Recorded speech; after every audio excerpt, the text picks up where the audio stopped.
Assalamualaikum warahmatullahi wabarakatuh. Alhamdulillahirabbil alamin. Allahumma shalli ala sayyidina Muhammad wa ala sayyidina Muhammad. Bapak Ibu jemaah salat subuh Masjid Aqaba 1 yang insyaallah Allah ridhoi, Allah rahmati.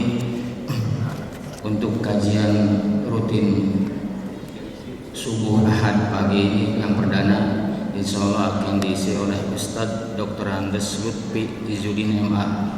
Alhamdulillah beliau sudah ada di tengah-tengah kita. Marilah Bapak-bapak Ibu kita menyimak apa-apa yang beliau sampaikan, mudah-mudahan menambah ilmu kepada kita semua.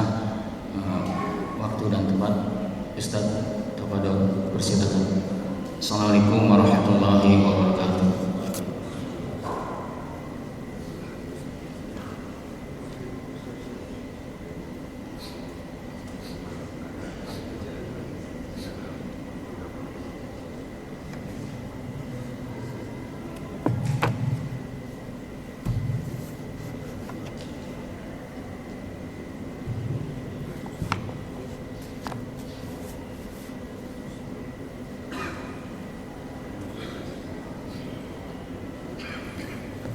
Bismillahirrahmanirrahim. Assalamualaikum warahmatullahi wabarakatuh.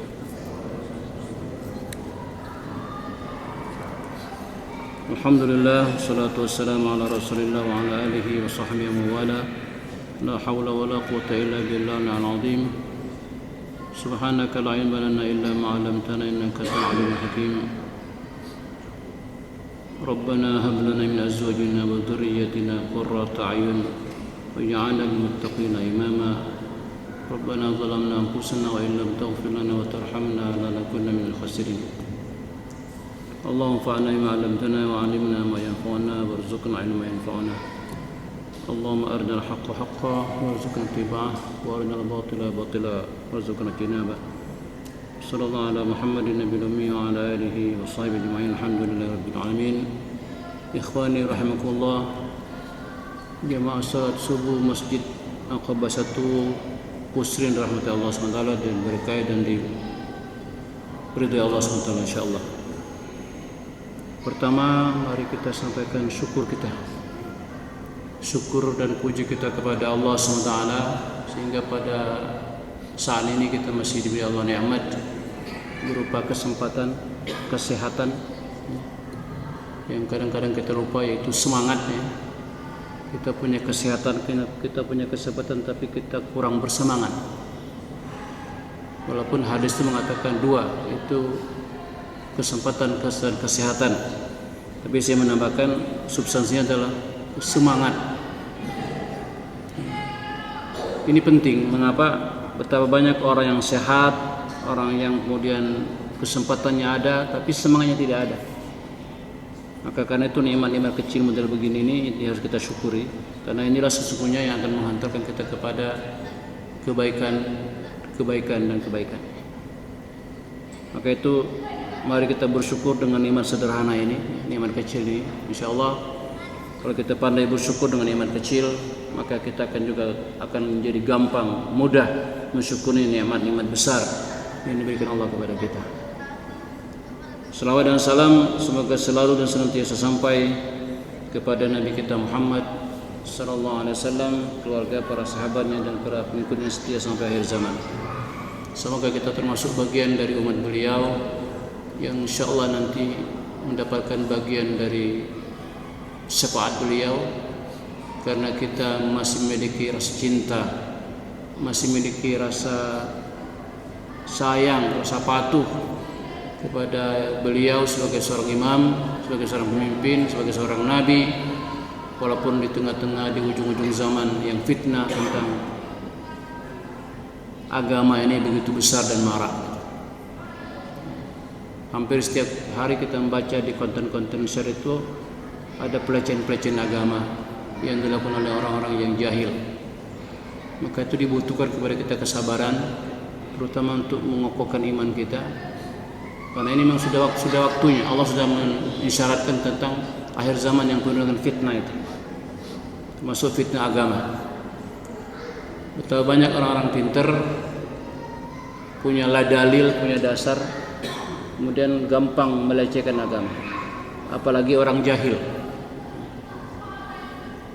Kelak nanti kata Nabi akan muncul satu masa di mana kejahilan itu akan merajalela, orang-orang bodoh pun bisa menjadi ulama yang berfatwa yang sesat dan menyesatkan.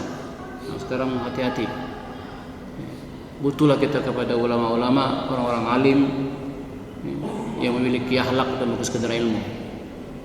Ibunya Imam Syafi'i pernah menitipkan pesan kepada anaknya Imam Syafi'i, "Wahai anakku, kalau kau mau belajar, mau thalabul ilmi, maka carilah ustaz, carilah kiai, carilah guru, carilah ulama yang tidak sekedar punya ilmu tapi punya adab."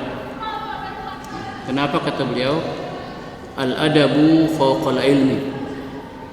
Betapa banyak orang punya ilmu tapi tidak punya adab. Adab ini adalah substansi iman sebenarnya. Adab itu adalah substansi iman karena dia terkait dengan adab kepada Allah, adab kepada agama, adab kepada Rasul, adab kepada sesama agama, sesama umat, bahkan termasuk adab kepada lingkungan alam semesta, bahkan kepada orang-orang saudara kita yang mungkin tidak seagama dengan kita. Kita punya adab. Maka itu penting. Tidak sekedar ilmu, tidak sekedar dalam ilmunya, tapi adabnya penting. Bagaimana dia harus mendudukkan posisi kealimannya di hadapan Allah. Bagaimana dia mendudukkan posisi kealimannya di hadapan Rasul yang telah meninggalkan syariat yang benar.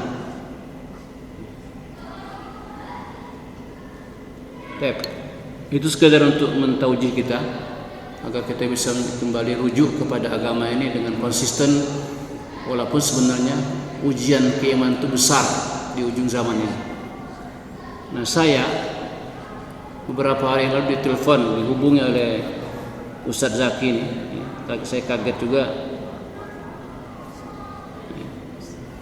Irfan Zaki yang menghubungi saya untuk meminta kesediaan untuk hadir di acara subuh minggu di bulan ini, bulan pertama, untuk kajian subuh. Saya bilang, apa tidak salah?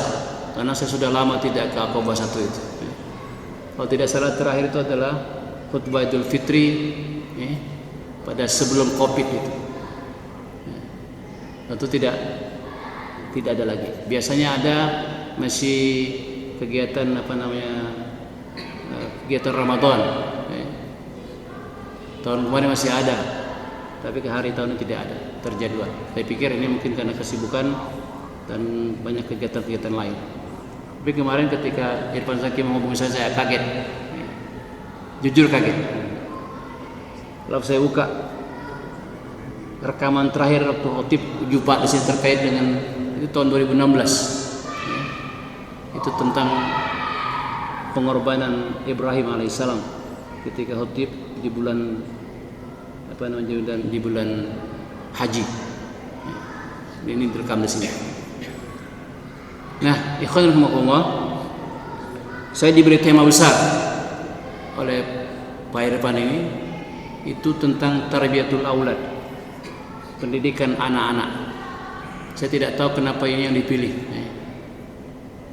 Pada hari ini sebenarnya yang hilang pada kita itu adalah akidah sebenarnya. Yang hilang dari umat ini adalah tauhid. Umat ini tidak kehilangan orang-orang pintar. Umat ini tidak kehilangan orang hebat, orang-orang alim. Tapi yang hilang mulai sedikit demi sedikit itu adalah akidah. Dipreteli sedikit-sedikit akidah itu. Sehingga kemudian komitmen kepada akidah itu mulai bergeser. Nah, tapi kemudian ini temanya lebih kepada saya adalah tema tentang tarbiyatul aulad, pendidikan anak. Tapi oke lah, saya bilang kita terima saja tanpa ada pertimbangan-pertimbangan yang dalam gitu. Lalu kemudian ketika saya bicara mengingatkan tentang tarbiyatul aulad gitu kan, saya teringat dengan hadis kecil, hadis pendek gitu. Yang ini sering dibacakan oleh para ustadz, para kiai, para ulama pada memberi tausiah tentang akikah. Apa itu? Itu hak anak yang dituntut dari orang tuanya. Jadi perhatikan, hak anak yang dituntut dari orang tuanya. Karena itu tuntutan anak, maka orang tua punya kewajiban untuk memenuhinya. Ini mungkin substansi dari pendidikan tarbiyah yang paling mendasar yang terlupakan oleh kita. Kalau hari ini bagaimana anak-anak kita itu bersikap kepada orang tuanya, bagaimana mereka bersikap kepada orang tua, bagaimana bersikap kepada guru, bagaimana itu sebenarnya hilangnya di situ, di hadis sederhana ini. Yang Rasul sudah memberikan kerangka yang konkret tentang hak anak, yang oleh Allah, oleh Nabi dikatakan itu tuntutan anak itu harus dipenuhi oleh orang tuanya. Hadisnya sahih sekali. Di dalam Bukhari juga ada, bahkan di dalam sunan-sunan dan musnad-musnad lain juga ada. Apa itu? Hakul walidi ala walidihi. Hakul walidi ala walidihi. Hakul waladi ala walidihi. Hak anak yang dituntut dari orang tuanya. Karena itu ada tuntutan anak kepada orang tua, maka orang tua menjadi wajib untuk memenuhi tuntutan itu. Maka kemudian suka dibalik hak orang tua kepada anaknya. Sebenarnya itu hak anak itu. Kalimatnya adalah hakul waladi, hak anak ala walidihi, kepada orang tuanya. Jadi teks aslinya itu adalah anak punya hak yang harus diambil, dia minta dari orang tuanya. Maka karena itu permintaan anak, hak anak, maka orang tua punya kewajiban untuk memenuhinya. Dari sinilah yang kita kadang-kadang kecele. Umat Islam itu kecele di situ. Ini prinsip dasarnya luar biasa, kerangkanya jelas sekali. Yang pertama apa? Kata Nabi, ayyuhsina ismahu. Hari ini kita buktikan betapa banyak nama-nama beragam yang muncul dari anak-anak kita itu. Bahkan tidak sedikit nama-nama itu adalah nama-nama yang mengadopsi dari orang-orang yang non-muslim. Padahal kerangka berpikir yang diajarkan Nabi itu adalah nama yang bagus itu adalah nama yang pertama diambil dari nama-nama Allah, yang diidofakan itu dengan hamba, punya hasad Abdullah, namanya Abdullah. Jadi hamba Allah.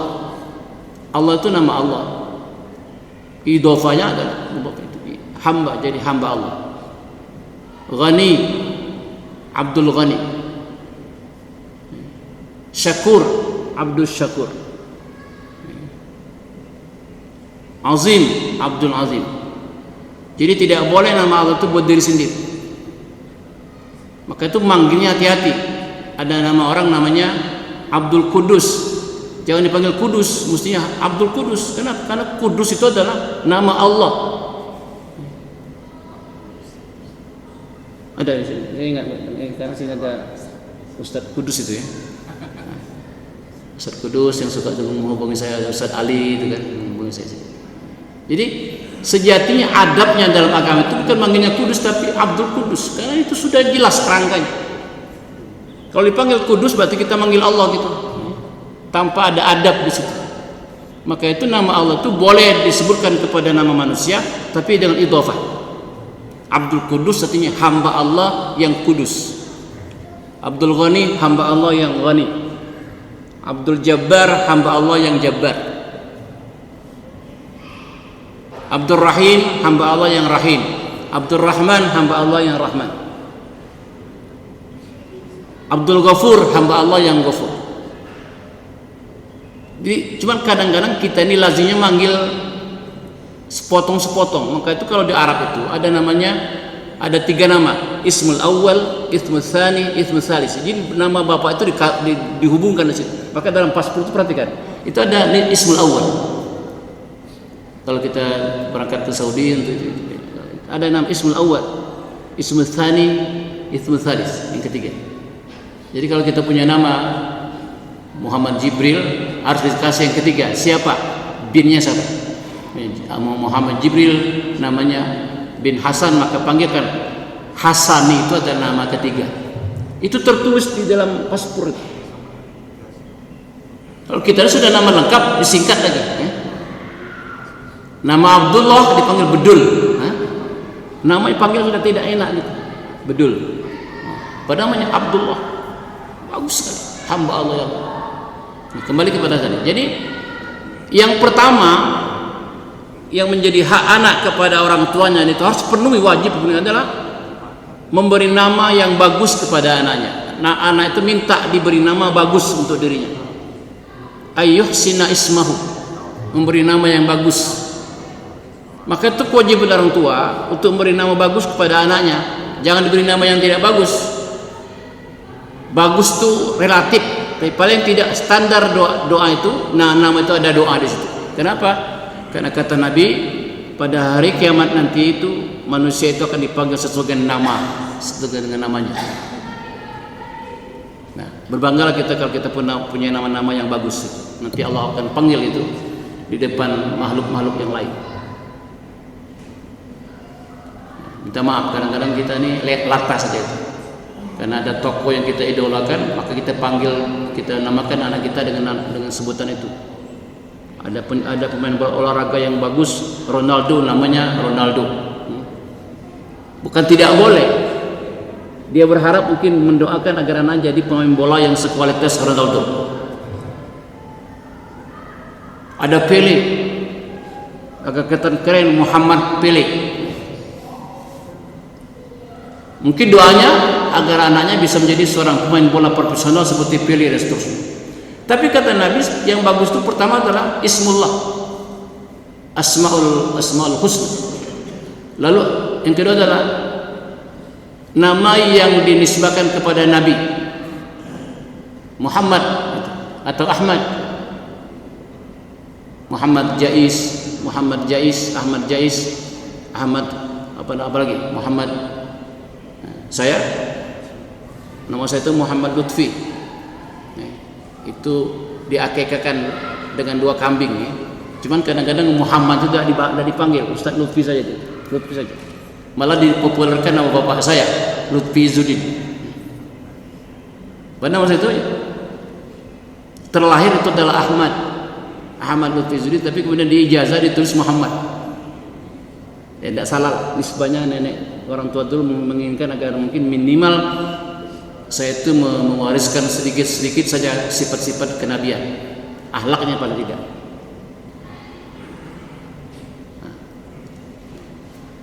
Latif, Lutfi itu adalah bagian dari nama Allah. Muhammad itu atau Ahmad itu adalah nama Nabi. Jadi kalau disebut ke Saudi itu saya tidak kaget. Nama saya Muhammad Ismul Awal, nama kedua adalah Lutfi, nama ketiga Izzuddin. Nah, jadi itu yang pertama itu. Yang pertama, anak minta kepada bapaknya, kepada orang tuanya. Hakul waladi ala walidihi ala walidnya, kepada orang tuanya diberi nama yang bagus. Maka karena itu adalah permintaan anak, hak anak, maka oleh orang tua wajib diberi. Jangan salah, berdosa kalau orang tua tidak memberi nama yang bagus kepada anak kita. Karena itu hak dia yang harus diminta dari kita, dan wajib kita memenuhinya. Itu petunjuk Nabi. Ayyuhsina ismahu. Jadi pertama, tarbiyatul awlad itu adalah beri nama dulu anak itu dengan nama yang bagus agar dipanggil enak aja. Kesari kita memanggilnya enak, ada unsur doa di situ. Kalau orang Arab tuh kalau manggil anak kecil tuh tidak panggil nama, panggil ya walad, apalagi di Mesir ya walad ta'al, wahai anak kecil sini, dia tidak panggil namanya, nah ya waladnya saja. Saya masih ingat ketika masih kecil dulu, di kisaran umuran mungkin sekitar 3 tahun atau 4 tahun itu, ada ulama dari Mesir namanya Syekh Mutawalli Ma'ruf Salabi, bukan Mutawalli Syarawi, Ma'ruf Salabi. Itu ulama senior yang bertugas di Indonesia di Departemen Agama, lalu ditugaskan untuk mengajar di IAIN. dan kemudian diberikan kepada Departemen Agama kepada YN Palembang. Waktu itu ada Kiai Rashid Siddiq. Lalu kemudian diajak oleh Kiai Rashid itu ke seketika ke tempat ke dusun kami itu, dipertemukan dengan nenek saya Haji Abdul Ghani, karena Abdul Ghani itu dengan Kiai Rashid itu bersahabat ketika di Mekah. Maka ketika jamuan makan itu dia panggil saya ketika itu.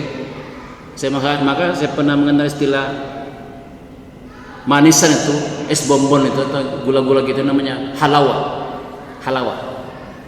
Pas lagi makan itu, lagi minum kopi, minum teh pagi, apa dia panggil? Ya walad ta'al habbak halawa. Karena ada orang Mesir, ya walad ta'al habbak halawa. Sambil menunjukkan apa namanya gula-gula. Kalau sekarang tuh yang ada anaknya itu, yang ada taibah lidinya itu ada. Lalu kemudian ada pentolan di atasnya. Kita kecil ngisap-ngisap itu. Itu namanya gula-gula. Maka itu bisa disebut gula itu halawa, yang manis. Karena saya tidak tahu, maka saya tanya kakek saya waktu itu, jadi itu halawa itu apa?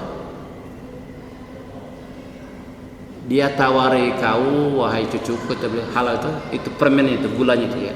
Jadi kalau kita terjemahkan, ya walad ta'al habbak halawa, anak sini, galak tak kau dengan permen ini, dengan gula-gula ini, nah, gitu.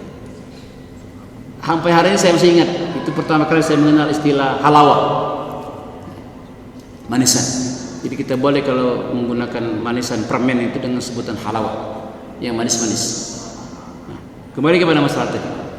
Jadi nama yang bagus itu adalah hak anak yang wajib orang tua memenuhinya.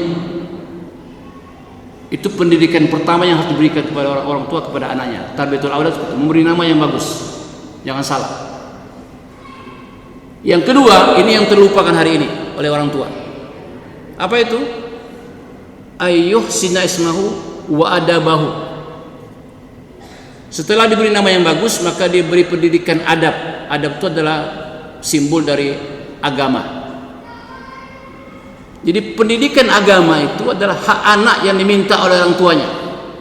Maka wajib bagi orang tua untuk memenuhi pendidikan itu. Jangan salah. Jangan dianggap remeh pendidikan agama itu. Pinter ngaji, bisa ngaji dan lain-lain, itu adalah kewajiban orang tua yang harus dipenuhi. Karena itu hak anak. Jangan salah. Jangan bukan berarti pendidikan agama itu tidak penting. Penting sekali. Apalagi sekarang ada kombinasi, combine yang bagus antara pendidikan ilmu kauni dengan ilmu Qurani. Ada ulama sains. Di sini dulu pernah ada Profesor Doktor Yono yang pernah menjadi direktur Pusri itu, Masjid Pusri. Seorang sains, dia seorang dokter, tapi dia mengerti agama. Maka sekarang lebih banyak keustadzannya dipanggil dia itu. Dan selalu dia kaitkan dengan profesinya itu dengan keulamaan. Pendidikan agama. Saya masih ingat beliau ketika masih kuliah Unsri, kedokteran. Karena saya sudah jadi guru di pesantren Salatiga itu. Itu beberapa mahasiswa Unsri itu datang kalau untuk ikut pelatihan pesantren kilat itu. Markasnya ada 2. Kalau di Banyu Asih di Musi itu adalah di Assalam, kalau di Oki itu di Raudhatul Ulum. Ada pesantren kilat itu biasanya mereka datang sana. Itu para aktivis kampus lah itu. Itu Yono itu masih mahasiswa.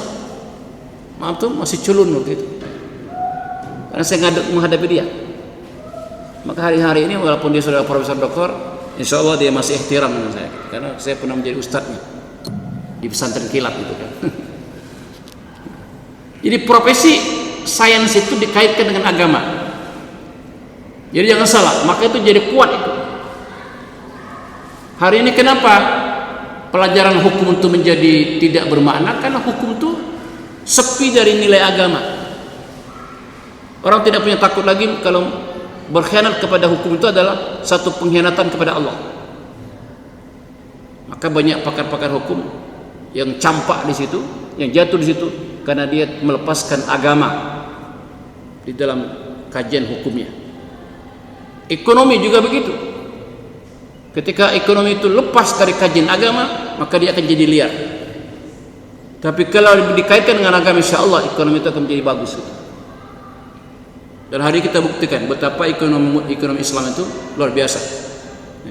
Kalau diterapkan walaupun tidak diajarkan di kuliah, sekarang tapi sudah mulai muncul perbankan Islam dan sebagainya itu.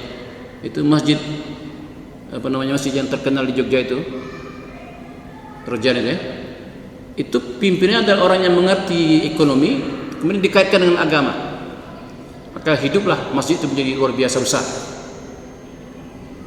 Jadi pakar ekonomi yang mengkaitkan ilmu ekonominya dengan agama. Kenapa memang agama itu pendidikan yang harus diberikan pertama kepada anak kepada kita, oleh kita kepada anak.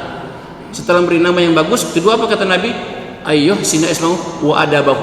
Perhatikan, adab itu adalah agama. Orang punya adab karena punya agama.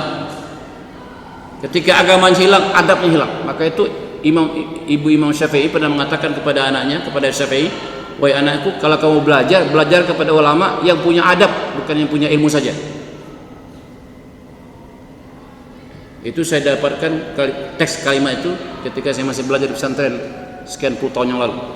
Kata kiai saya, itu ada pernyataan Ibu Imam Syafi'i kepada anaknya, wahai anakku, kalau kamu belajar kepada siapa mencari ilmu, maka carilah ulama yang punya adab. Kenapa? Al-adabu fawqal ilmi.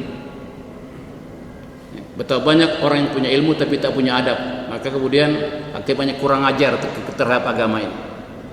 Quran pun yang sudah qat'i pun dia kritiki, bahkan dia campakkan nilai kesuciannya, kesucian Quran dicampakkan. Menganggap Quran tidak relevan lagi, sebagainya itu adalah kajian lama dan sebagainya. Quran itu kan relevan. Kita tahu sejarah masa depan itu dari mana? Dari Quran. Oke lah, mungkin di mata kita, di mata orang bukan Islam, Quran itu adalah kitab, tapi the book of science. Mungkin bukan buku petunjuk, tapi buku sains. Kita itu adalah sumber buku, itu sumber ilmu, itu buku hidayah, tapi kita campakkan hidayahnya oleh umat Islam. Maka kalau kita baca cerita Habibie itu, ketika belajar di Jerman, dikatakan ada dua orang mahasiswa yang saya tak pernah bisa melampaui nilainya. Ternyata dia Yahudi. Saya belajar sekuat tenaga, tapi tak pernah sampai jangan melampaui, menyamai nilainya saja tidak bisa saya, kata Habibie. Lalu saya beranikan diri tanya, wahai saudaraku, apa rahasia kamu hebat seperti ini? Apa jawab Yahudi itu? Kami membaca kitab suci kalian, itu Quran. Maka saya kalau bangun malam, kata beliau, kata orang Yahudi tadi, bangun malam hari, kami mandi, kami bersuci diri, lalu kami baca the book of science itu Quran itu. Bagi mereka bukan pikir kita petunjuk, bukan dalil mutakin, tapi itu adalah pertama adalah kitab sains, karena Quran membuat semua ilmu. 70% isi Quran itu adalah sejarah masa lampau, sejarah sekarang, sejarah yang akan datang. Mana ada kitab sejarah yang lebih lengkap dari Quran itu? Kok ada orang-orang Islam melecehkannya itu? Dan itu ulama itu, orang yang alim melecehkan Quran. Tapi kita baca sejarah, tidak ada satu ujung ending dari orang-orang alim yang melecehkan agama yang tidak celaka semua. Cuman kadang-kadang yang begitu tidak dibuka di dalam rahasia agung umum gitu kan, menyangkut agama kan. Tapi itu faktanya begitu. Di Quran itu dia agama menceritakan tentang seorang ulama pada masa Bani Israel yang hebat itu. Ada ulama besar pada masa Israel itu yang diceritakan oleh Nabi itu. Saking hebatnya, saking kuatnya ilmunya, doa dia dengan Allah itu tidak ada hijab. Apapun yang minta dikabulkan. Saking alimnya, saking taatnya, tapi ujungnya dia nistapa dari seorang perempuan. Ada lagi nistapa karena kesombongannya, ingin melebihi, ingin mendoakan jahat bagi seorang nabi yang bernama Musa alaihissalam. Celaka juga. Jadi Allah tarik ilmunya, ditarik kealimannya, maka kemudian jadi orang yang menderita. Jadi sejarah itu mencatat dari mana kita dapat berita dari Quran itu.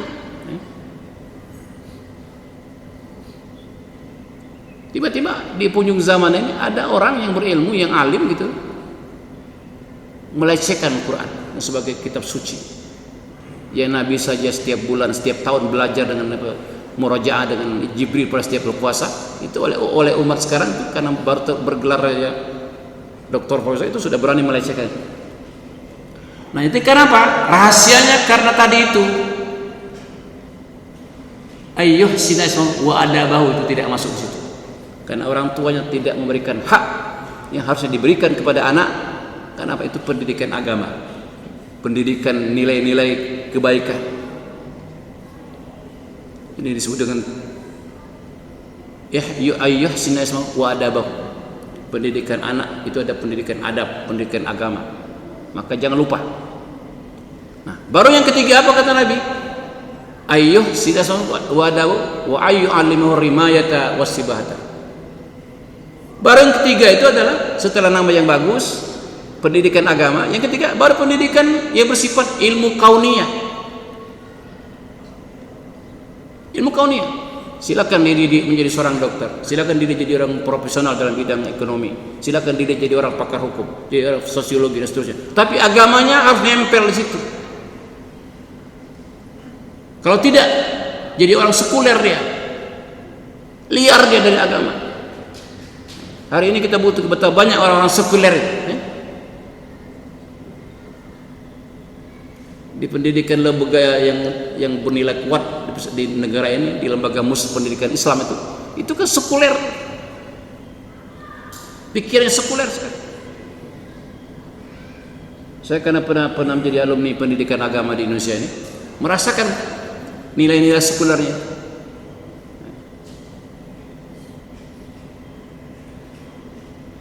Bahkan jangankan di Indonesia, di luar negeri pun itu sudah mulai sekuler itu. Di Mesir itu di luar Al-Azhar itu namanya adalah Jami'ah Ainus-Syam. Ainus-Syam itu adalah perguruan tinggi Islam tapi yang dibuat oleh Amerika. Ainus-Syam namanya. Banyak yang sekuler. Produknya itu, outputnya itu sekuler.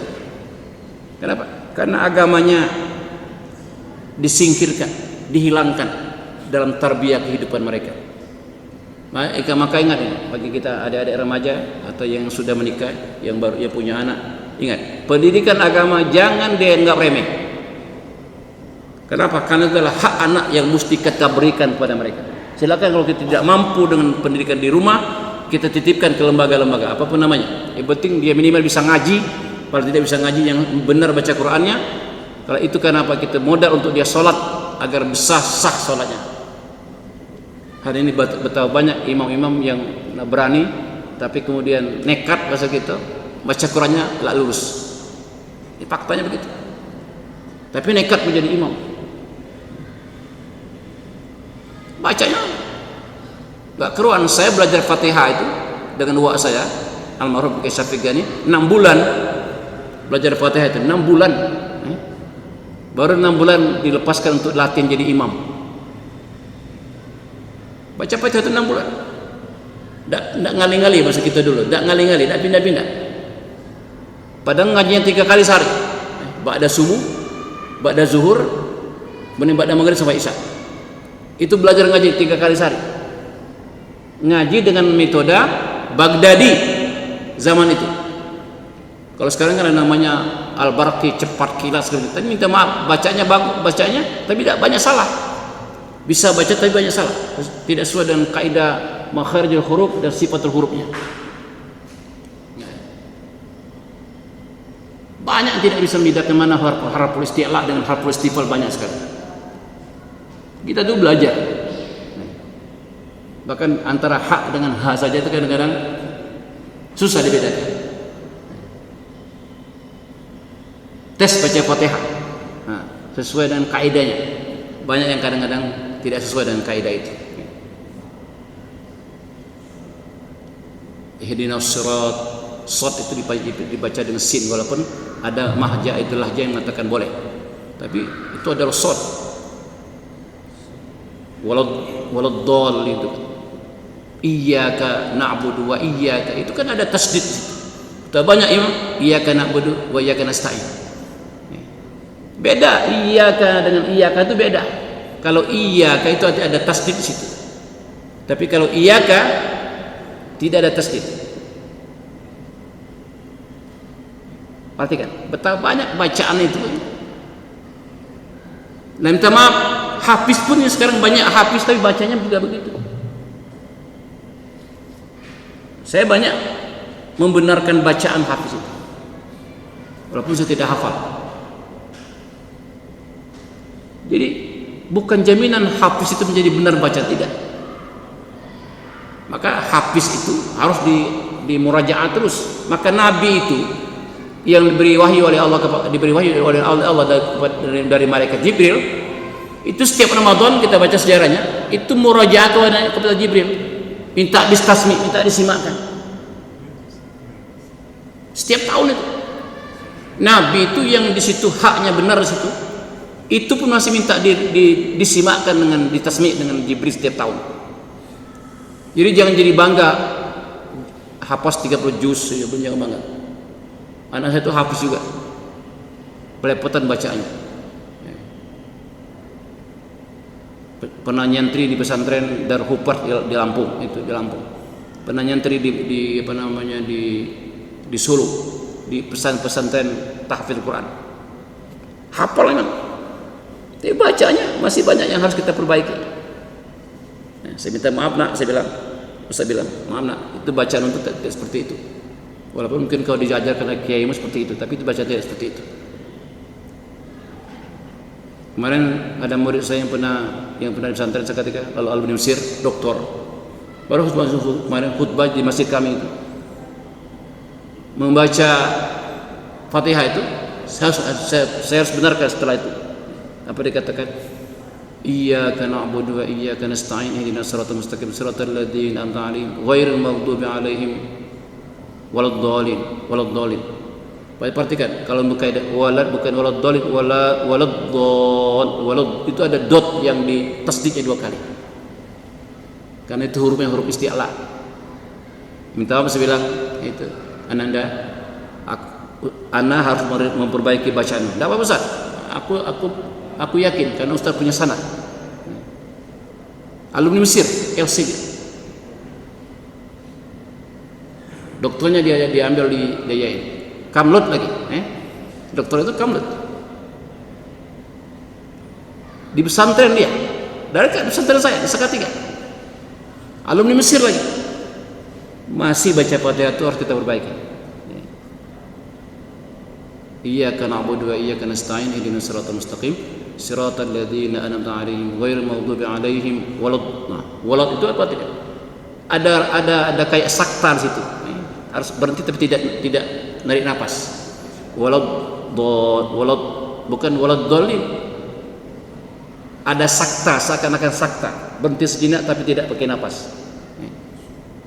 Ghairil maghdubi 'alaihim itu dot yang luar biasa. Karena saya belajar Fatihah itu 6 bulan.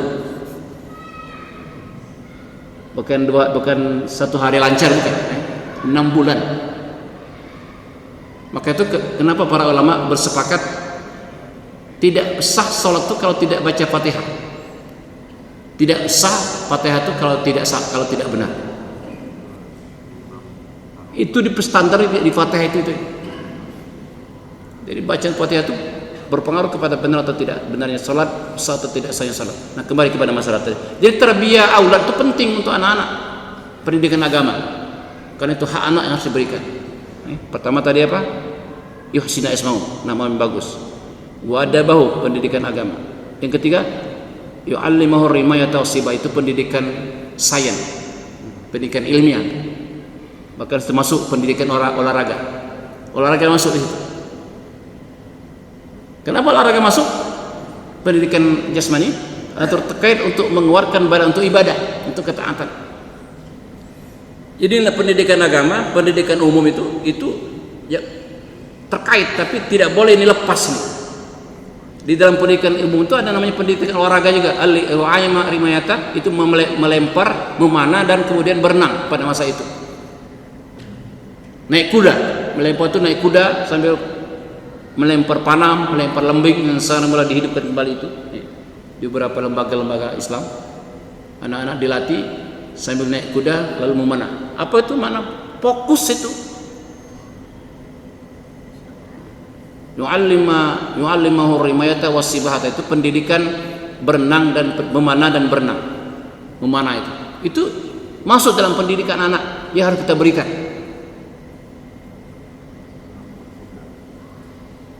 Nah, yang berikutnya apa tadi? Wa alla yarzuqu illa ta'ala. Hati-hati nih. Betapa banyak hari ini anak-anak kita makan yang itu tidak suci, tidak halal. Padahal kata Nabi apa? Alla yarzuqu illa thayyiban. Jangan diberi makan anakmu kecuali yang thayyib, yang halal dan thayyib. Maka kalau anak-anak akhlak sekarang yang mentalnya buruk itu wajar. Kenapa? Kadang-kadang makan dari hasil korupsi, makan dari hasil bekiuk orang tuanya. Padahal Nabi katakan la yarzuqu illa thayyiban.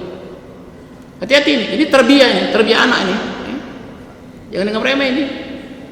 Bukan dijejali dengan yang penting duniawi, tapi hati-hati itu sumber rezeki dari mana. Maka para ulama mengatakan harus jelas dari mana sumbernya, diamankan, keluarnya kemana.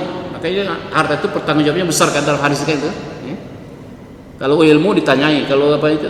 Tapi ketika kemudian ilmu terkait dengan harta, Nabi bertanya, Allah bertanya 2 kali. Dari mana didapatkan, dari mana kemana digunakan. Tapi kalau ilmu untuk apa? Ini untuk apa? Untuk apa? Tapi kalau itu harta, dari mana kemana? Nah, itu pendidikan yang harus kita berikan kepada anak kita. Dan terakhir, wa ayyuzawijahu ila idza adraka. Kalau sudah sampai waktu dia nikahkan.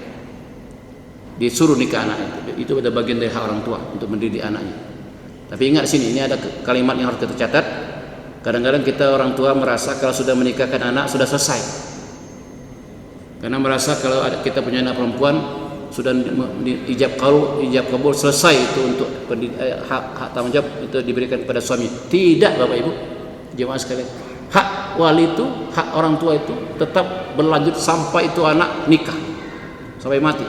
Kita punya untuk mengingatkan dia. Boleh dia ditangani oleh suami yang alim, tapi boleh kita juga ikut campur sebagai orang tua di situ. Kenapa itu menyangkut wa ayyuzawijahu idza adraka. Kalau sudah sampai waktu nikahkan. Jadi tadi itu ini pendidikan anak yang mendasar.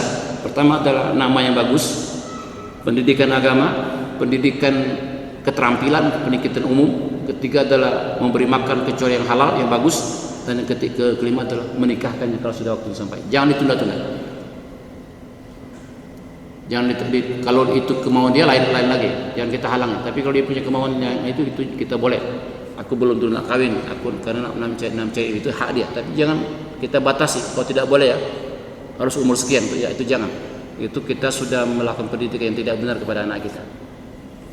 Tapi Bapak Ibu rahmatullah SWT, itu saja barangkali pengantarnya. Ini penting, jangan dilupakan hadis kecil ini. Apa kata Nabi?